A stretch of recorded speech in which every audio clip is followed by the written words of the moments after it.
Hello दोस्तों, good morning all of you. आपका अपना YouTube channel my education point में आप सभी लोगों का स्वागत है। तो देखिए, पिछले वीडियो में हमने चर्चा की थी बाल मनोविज्ञान की। तो देखिए, उसमें था क्या, बाल मनोविज्ञान है क्या, बाल मनोविज्ञान के प्रतिपादक कौन थे। तो जो बाल मनोविज्ञान के प्रतिपादक थे वो हैं स्टेनले हॉल। तो देखिए, जो मानव विकास की अवस्थाएं होती हैं, गर्भावस्था, शैशवावस्था, बाल्यावस्था, किशोरावस्था और प्रौढ़ावस्था। तो देखिए, आइए हम इस वीडियो में चर्चा करते हैं शैशवावस्था। तो देखिए, शैशवावस्था है क्या, शैशवावस्था की अवधि कितनी से कितने होती है। तो देखिए, जो शैशवावस्था की अवधि होती है वो 0 से नहीं होती है, वो होती है हमारी जन्म से। तो जो शैशवावस्था की जन्म से अवधि होती है, जन्म से कब तक होती है, 5 वर्ष के अंत तक और 6 वर्ष के प्रारंभ तक। तो देखिए, जो शैशवावस्था की अवधि होती है 5 वर्ष के अंत तक और 6 वर्ष के प्रारंभ तक। तो देखिए, शैशव अवस्था, तो देखिए जो मनोवैज्ञानिक हैं उन्होंने शैशव अवस्था के बारे में क्या क्या कथन दिए हैं, आइए हम उसके बारे में चर्चा करते हैं।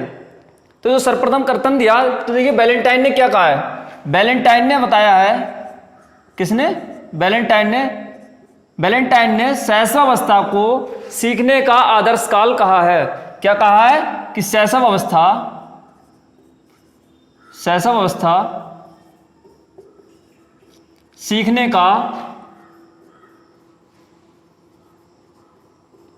सीखने का आदर्श काल है।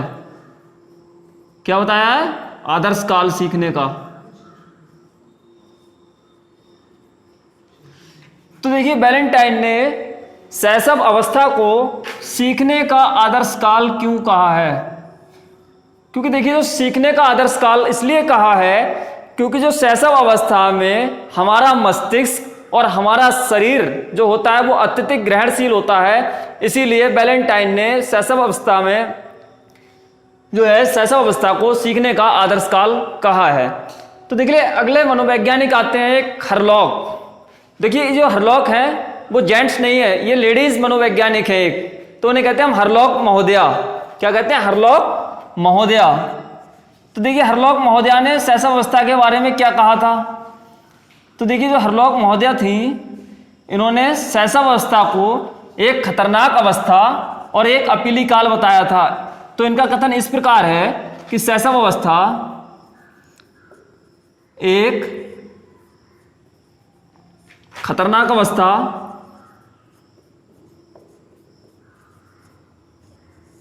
अवस्था एवं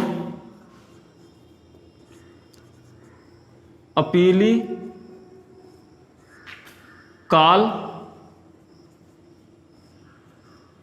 है। तो देखिए, जो हरलॉक महोदया थी, इन्होंने शैशव अवस्था को एक खतरनाक अवस्था क्यों बताया था। तो देखिए, शैशव अवस्था को इसीलिए खतरनाक अवस्था बताया था क्योंकि जो बच्चों की मृत्यु होती है हमारी बाल्यावस्था, शैशवावस्था और किशोरावस्था में, तो जो सबसे ज़्यादा मृत्यु दर पाई जाती है वो शैशवावस्था में ही पाई जाती है। क्योंकि जो शैशव अवस्था में मृत्यु दर होती है बच्चों की वो हमारी 70% होती है। इसीलिए हरलॉक महोदया ने शैशव अवस्था को एक खतरनाक अवस्था और अपीली काल कहा था। तो देखिए, जो नेक्स्ट मनोवैज्ञानिक आते हैं सिगमंड फ्रायड। कौन आते हैं, सिगमंड फ्रायड। इन्होंने शैशव अवस्था के बारे में क्या कहा था, आइए इस पर देखते हैं। तो जो सिगमंड फ्रायड थे, यह मुख्यतः मनोविश्लेषणवादी मनोवैज्ञानिक थे। तो देखिए, सिगमंड फ्रायड ने कहा कि बालक को अपने भावी जीवन में जो कुछ बनना होता है वह अपने शुरुआती 4-5 वर्षों में ही बन जाता है। इन्होंने ये कहा था कि बालक या व्यक्ति जो कुछ भी अपने भावी जीवन में बनता है, अपने भावी जीवन में बनता है,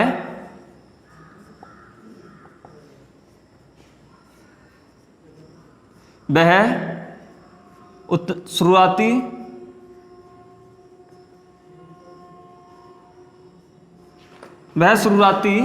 4-5 वर्षों में ही बन जाता है। कब बन जाता है, शैशव अवस्था में ही बन जाता है। तो देखिए सिगमंड फ्राइड ने कहा कि व्यक्ति जो कुछ भी अपने भावी जीवन में बनता है वह शुरुआती जीवन के 4-5 वर्षों में ही बन जाता है। तो देखिए नेक्स्ट मनोवैज्ञानिक आते हैं, नेक्स्ट मनोवैज्ञानिक जो आते हैं गुडएनफ। कौन आते हैं? गुडएनफ।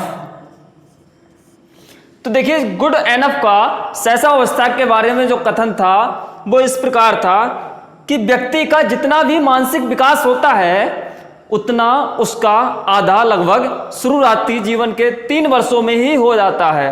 तो उन्होंने क्या कहा था कि व्यक्ति का जितना मानसिक विकास होता है, मानसिक विकास होता है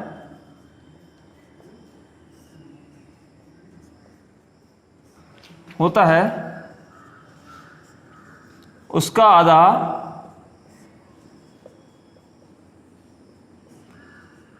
लगभग 3 वर्षों में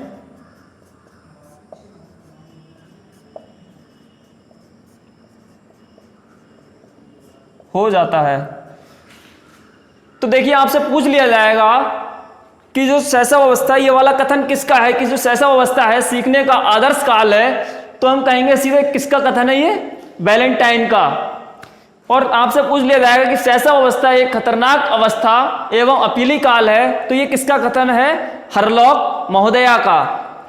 और जो सिगमंड फ्राइड का कथन था कि व्यक्ति जो कुछ भी अपने भावी जीवन में बनता है वह शुरुआती जीवन के 4-5 वर्षों में ही बन जाता है। और इसी प्रकार गुडएनफ का कथन था कि व्यक्ति का जितना मानसिक विकास होता है उसका आधा लगभग 3 वर्षों में हो जाता है। तो आइए हम चर्चा करते हैं कि जो शैशव अवस्था है उसके उपनाम क्या हैं, या ऐसे शैशव अवस्था को हम क्या क्या नाम दे सकते हैं। तो देखिए शैशव अवस्था का जो इसे कहते हैं अतार्किक चिंतन की अवस्था। पहला जो नाम है अतार्किक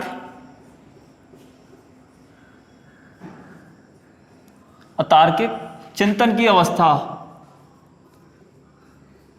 तो देखिए इसे अतार्किक चिंतन की अवस्था क्यों कहते हैं?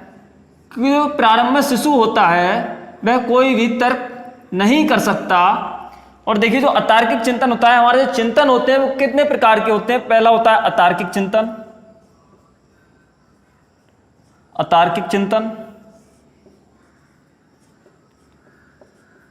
दूसरा होता है हमारा तार्किक चिंतन,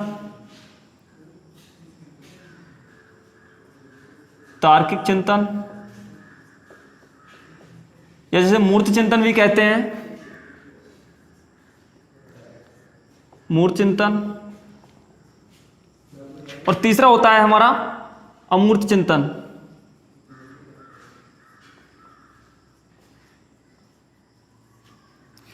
तो देखिए जो अतार्किक चिंतन होता है वो हमारा होता है शैशव अवस्था में। कौन सी अवस्था में? शैशव अवस्था में। शैशव अवस्था में। और जो तार्किक चिंतन होता है वो होता है बाल्यावस्था। तार्किक चिंतन या मूर्त चिंतन हमारा बाल्यावस्था में होता है, और जो अमूर्त चिंतन होता है ये होता है हमारा किशोरावस्था में। तो देखिए इसीलिए हम इसे उपनाम में अतार्किक चिंतन की अवस्था का नाम दे सकते हैं। तो देखिए दूसरा नाम है, इसे खिलौनों की आयु भी कहा जाता है। क्या कहा जाता है? खिलौनों की आयु। तो देखिए इसे खिलौनों की आयु इसलिए कहा जाता है क्योंकि शैशव अवस्था में बालक सबसे ज्यादा खिलौनों के माध्यम से खेलता है। देखिए इसे तीसरा नाम दे सकते हैं हम अनुकरण द्वारा सीखने की अवस्था। अनुकरण द्वारा सीखने की अवस्था। सीखने की अवस्था। तो देखिए अनुकरण द्वारा सीखने की अवस्था, देखिए शैशव अवस्था में क्या होता है, जब एक शिशु होता है तो वह बड़े का अनुकरण करके सीखता है। अर्थात जैसे हम उससे कहते हैं कि कहो किसी से दादाजी, तो वो पहले कहेगा दा, उसके बाद फिर दा, उसके बाद कहने लगता है दादाजी। तो देखिए वो सीखता है, वो अनुकरण के माध्यम से सीखता है। देखिए इसे फिर कह सकते हैं भावी जीवन की आधारशिला। तो शैशव अवस्था को हम भावी जीवन की आधारशिला क्यों कह सकते हैं? इसलिए कह सकते हैं क्योंकि सिगमंड फ्रायड ने एक कथन दिया था कि व्यक्ति जो कुछ भी अपने भावी जीवन में बनता है वह शुरुआती केवल 4-5 वर्षों में ही बन जाता है। तो देखिए पांचवा नाम दे सकते हैं, पांचवा नाम इसका दे सकते हैं जीवन का महत्वपूर्ण काल। शैशव अवस्था को क्या कह सकते हैं? जीवन का महत्वपूर्ण काल। तो देखिए जीवन का महत्वपूर्ण काल, जीवन का महत्वपूर्ण काल इसे क्यों कहते हैं? तो जीवन का महत्वपूर्ण काल इसे शैशव अवस्था को इसीलिए कहते हैं क्योंकि जो बालक का या व्यक्ति का जितना भी मानसिक विकास होता है उसका आधा लगभग 50% शुरुआती जीवन के 3 वर्षों के अंदर ही हो जाता है। तो देखिए क्या क्या नाम कह सकते हैं? अतार्किक चिंतन की अवस्था, दूसरा कह सकते हैं इसे खिलौने की आयु, अनुकरण द्वारा सीखने की अवस्था और भावी जीवन की आधारशिला, और शैशव अवस्था को कह सकते हैं जीवन का महत्वपूर्ण काल। इस तरीके से हम शैशव अवस्था के उपनाम दे सकते हैं। और आइए हम अगली वीडियो में चर्चा करेंगे शैशव अवस्थाओं की सामान्य विशेषताओं के बारे में। अगर आपको ये वीडियो अच्छी लगी हो तो आप इसे लाइक, शेयर एंड सब्सक्राइब जरूर करें ताकि आने वाली हर वीडियो का नोटिफिकेशन आपको सही समय पर प्राप्त हो सके।